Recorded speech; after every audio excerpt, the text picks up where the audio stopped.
आपण सगळेजण QR code use करतो म्हणजे क्विक रिस्पॉन्स. तर तुम्हाला माहिती आहे का ह्याची सुरुवात झाली कशी?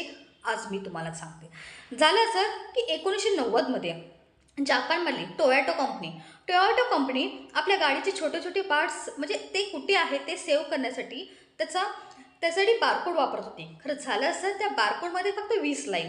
मग 20 लाईन असेल तर मग अजून दुसरा कुठे अजून गाडीचे सिस्टम म्हणजे पार्ट्स सेव्ह करण्यासाठी दुसरं बारकोड. ती एक समस्या. आणि ते बारकोड सेव्ह म्हणजे ते बारकोडच्या लाईन उभ्या असल्यामुळे फक्त तेवढा तर ते स्कॅन झालं पाहिजे. नंतर पुढे ते स्कॅन होतच नसेल. मग त्यात झालं कसं, तर टोयोटोचीच अजून एक फ्रेंडली कंपनी डेन्सो वेमध्ये काम करणारे एक इंजिनियर होते, मासाहिरो हरा. त्यांनी काय केलं, एक गेम खेळत होते, गो बोल्ड. बरोबर.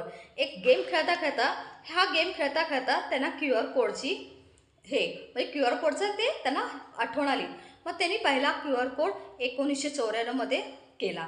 आणि झालं कसं, QRमध्ये छोटे छोटे छोटे छोटे हे असल्यामुळे त्या गाडीच्या पार्टचे ते खूप सारे ते म्हणजे त्याच्यामध्ये आपोआप सेव्ह झाले होते.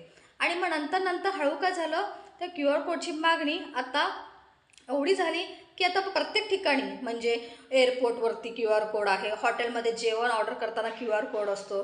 आणि तुम्हाला आता माहितीच आहे, लॉकडाऊनमध्ये हा QR कोडचा वापर केवढा जोरात म्हणजे किती मोठ्या प्रमाणात झाला. आणि आजकाल तर आपण पैसे घेऊन फिरतच नाही, QR कोडचाच आपण वापर करतो.